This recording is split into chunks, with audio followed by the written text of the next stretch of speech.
Andy, how's it feel to be above 500? Like that. I'm 97 games above 500. I don't know if I've ever been below 500. No. I personally have never been below 500. It's kind of an astonishing stat. Adam sent that out today, and it's pretty amazing when you think about it. Do you know who the president was the last time Ole Miss was above 500? When I was a history major, I should know that. 1959, it would be a tough one for me. Who was it? Eisenhower. How about that? Just watched a thing on him on the History Channel. I should have known it. Devontae, first game 14, second game 12. I mean, he can be wild at times, but it seems like you're already, Joey's first start already running sets for him. And what kind of impression has he made through 2 games? He's a bucket getter, isn't he? And he's disruptive defensively. Not as good in the end of the shot clock. I thought tonight, let's recap. I thought we had a good opening night win against a quality team in Louisiana Lafayette who challenged us. A lot of emotion in the building. I thought it was electric for us. Kind of reminded me of an early SEC game. Lafayette's a good team. We knew that. They took the fight to us, and I like the fact that our guys never flinched. So I was really pleased. You know, we won the game by 18, but I was really pleased with the way in which we played.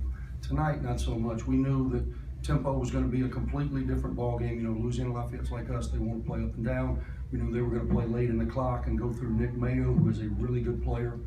And we allowed them to control tempo. I think we had it up 19 with about 4 to play. I wish we would have finished stronger, but some of that's experience and just not making good decisions with the ball. Hopefully that'll clean up. My biggest concern through 2 games is simply our inability to be as athletic on the defensive end as we appear to be on the offensive end. So that tells me our drive has to be much greater on the defensive end of the floor. It was like Dominic was more active in the second half than he was in the first. I think so. We gave him the challenge of guarding Nick, and they run all their offenses through him. Nick Mayo, number 10, and I thought he did a decent job with it. I thought we overhelp sometimes, we underhelp sometimes, we don't rotate properly just based on lack of communication, and those are things that, again, I'm going to continue to challenge most definitely the upperclassmen on this year's team, because that's where it's going to start. Andy, what's been the key to DeAndre's efficiency so far through these 2 games? He had 17 on 8. Yeah, and he really only had 2 bonehead plays. You know, he let the kid take his ball. You know, we're up 17-18. He lets the kid take his ball, and because he's just doing too much. And then he had a similar situation in Louisiana Lafayette. But overall, I've been pleased with him. He's got to be a better position defender. You know, if you think about it, we had moments tonight. Markel Crawford is our most consistent perimeter defender as far as doing the most things right. He'll typically grade out the highest based on just being in the right place the majority of the time. Schuler is kind of feast or famine right now, and that's just a learning curve of a freshman, but he's so athletic and he's got such good instincts that he can make plays, but then he'll do some things based on rotations that's, again, until he gets a little more familiar. TD and Brian, well, they're really athletic offensively. We need them to be that athletic defensively and do it consistently, and I thought at times tonight they did. And then they would just kind of put it on cruise control and not finish the way we wanted. Dre's a completely different animal. Dre's got to be an angles master. He's got to always be thinking 1 step ahead of the game, because physically he's not going to be able to make that difference up. He knows that. I'm not speaking behind his back. I tell him this literally 17 times a day. He knows this. But he's just got to be more engaged mentally. And as the oldest guy on the floor, maybe the oldest guy in the building, he's got to be more open and loud and take more ownership of the locker room. And I'm going to keep challenging him to do something. Has there been any common thread in these first 2 second halves that allowed you guys to kind of pull away? You know, we're better in the second half. We've always been better in the second half offensively, simply because we can be in their ear, you know, a little more because they're in front of us.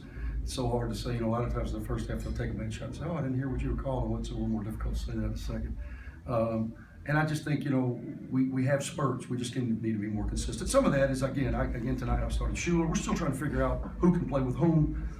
We're mixing and matching, and hopefully we can formulate a formation just shy of 26, a rotation just shy of 26. Do you think Hyman gave you pretty good energy again tonight? He had an and one late. Hyman? Yeah, KG, 10 rebounds, 8 and 10, 3 assists, no turnovers, 3 blocks. Made a couple free throws. Yeah, his energy's been good. He flies around at the basket. Again, the biggest takeaway for me sitting here tonight is our inability to contain the bounce, which causes unnecessary rotations. They did a good job of finding the extra guy and scoring late in the shot clock. and then decision making offensively. When we make the right one, we assisted on about 66% of our made field goals, 19 assists off 30 made shots. Only had 8 turnovers. So you're saying, what are you talking about, coach? But you guys aren't at practice, and we're just not making the right decision enough, and that's something that we've got to get better at.